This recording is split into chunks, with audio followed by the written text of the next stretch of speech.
आज मैं जिस टॉपिक के बारे में आपसे बात करने जा रही हूँ वो है इनफर्टिलिटी या बांझपन। आयुर्वेद में इसका क्या वर्णन किया गया है, इसके क्या इलाज बताए गए हैं या इसका क्या कारण बताए गए, उसके बारे में बात करेंगे। अगर आप या आपका कोई करीबी इस समस्या से जूझ रहे हैं तो आप मेरा ये वीडियो अंत तक जरूर देखें। नमस्कार, मैं डॉक्टर सपना अरोड़ा, एक आयुर्वेदिक ग्रेजुएट जिसको कि अपनी इस आयुर्वेदा रिलेटेड फील्ड में 35 ईयर से भी ज़्यादा का एक्सपीरियंस है। और हमारी कंपनी इप्सा लैब्स के इरेजर और एडोडेंट के नाम से स्किन केयर और ओरल केयर रेंज के प्रोडक्ट्स भी आते हैं और लाखों लोग इसको यूज करके इसका बेनिफिट भी ले रहे हैं। तो सबसे पहले बात करते हैं कि इनफर्टिलिटी है क्या है। जब भी कोई कपल अनप्रोटेक्टेड सेक्स करते हुए भी 1 साल तक कंसीव नहीं कर पाता है तो उसको हम इनफर्टिलिटी रेंज में डाल सकते हैं। इस इनफर्टिलिटी के लिए मेल और फीमेल दोनों ही रिस्पॉन्सिबल हो सकते हैं। तो सबसे पहले हम बात करते हैं कि मेल पार्टनर जो है उसमें क्या कमी है जिसकी वजह से कंसीव नहीं हो पा रहा है।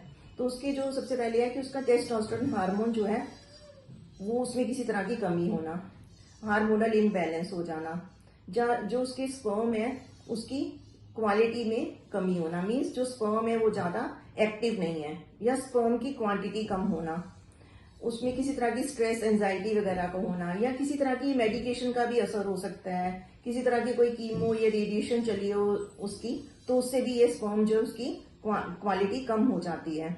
एक्सेसिव स्मोकिंग, ड्रिंकिंग या जंक फूड का सेवन भी इसका कारण हो सकता है। तो ये तो हो गई मेल की बात कर रही है हमने। इसी तरह फीमेल जो है उसमें भी कई कारण हो सकते हैं।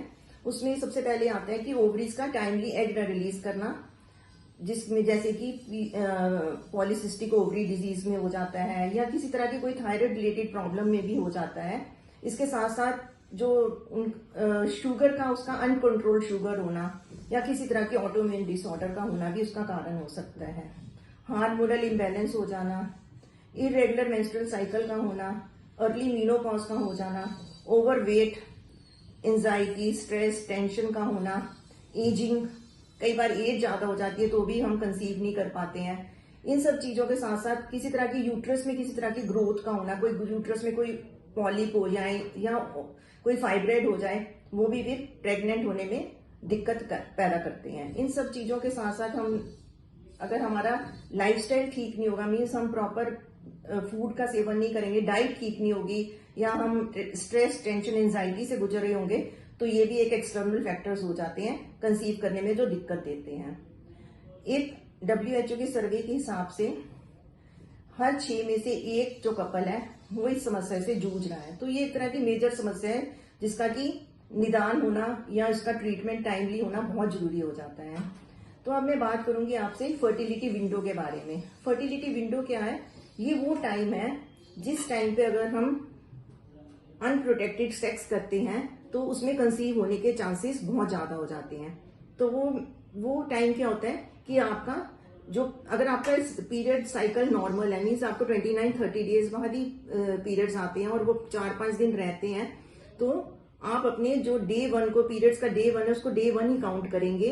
तो उस डे से काउंट करते हुए 12 से लेकर 17 डे तक का जो साइकिल, जो पीरियड होगा, वो एक पीरियड ऐसा होता है कि अगर हम उसमें कंसीव होने के चांसेस बहुत ज्यादा हो जाते हैं।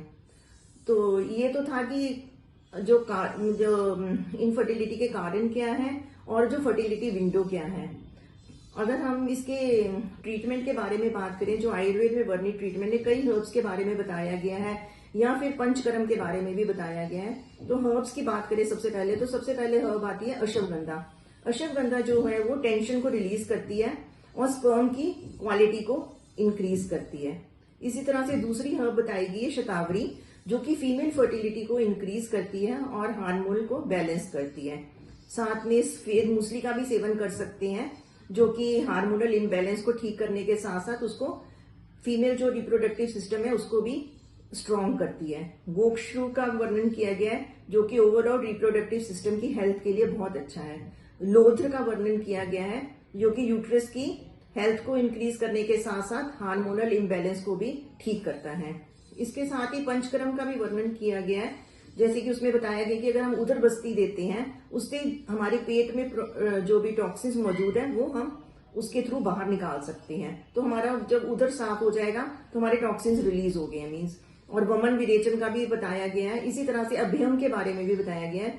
अभ्यंग करने से ब्लड सर्कुलेशन तेज हो जाता है, जो कि इन सब चीजों के लिए एक तरह की सहायता प्रदान कर सकता है। हमें अपने स्ट्रेस लेवल को डिक्रीज करना है, उसके लिए हम वॉक कर सकते हैं। नेचर के पास में जितना रहेंगे हम स्ट्रेस फ्री रहेंगे। इन सब चीजों का अगर हम अपने ध्यान रखेंगे तो हम कंसीव करने में हमें मदद मिलेगी। सबसे ज्यादा जो जरूरी है टेंशन रिलीज करना। अपनी जो कई बार हम टेंशन की वजह से ही ये सोचते हुए कि हमें 1 साल हो गया, हमें प्रेग्नेंट नहीं हो पा रहे हैं, हम कंसीव नहीं कर पा रहे हैं, उस वजह से हम अपने और टाइम को भी वेस्ट करते रहते हैं। अगर हम अपनी स्ट्रेस रिलीज कर लेंगे तो आप महसूस करोगे कि कई बार उससे भी हम कंसीव करने में हमें मदद मिल जाती है। तो इस तरह हमने अश्वगंधा और शतावरी का चूर्ण दूध के साथ ले सकते हैं, जो कि बहुत ही फायदेमंद हो सकता है।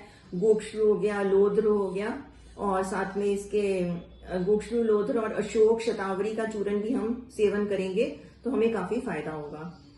अगर फिर भी आप इन सब चीजों का सेवन करने के बावजूद भी आपको लगता है कि आपकी उम्र बढ़ती जा रही है और आपको कंसीव करने में अभी भी दिक्कत आ रही है, तो मेरी सलाह ये होगी कि आप किसी अच्छे गायनेकोलॉजिस्ट को दिखाएं, ताकि आपकी जो भी समस्या, इंटरनल समस्या है या एक्सटर्नल समस्या, उसका निदान हो सके और आपको कंसीव करने में वो मदद कर सकें। उम्मीद है आपको मेरे ये आयुर्वेद रिलेटेड टिप्स अच्छे लगे होंगे। अगर आपको अच्छे लगे हो तो प्लीज आप मेरे इस चैनल को लाइक करें, सब्सक्राइब करें, और आपके मन में कोई भी किसी प्रकार की भी शंका हो तो आप इस कमेंट बॉक्स में डालकर प्रश्न डालिए, हम उसका जवाब जरूर देंगे। Thank you.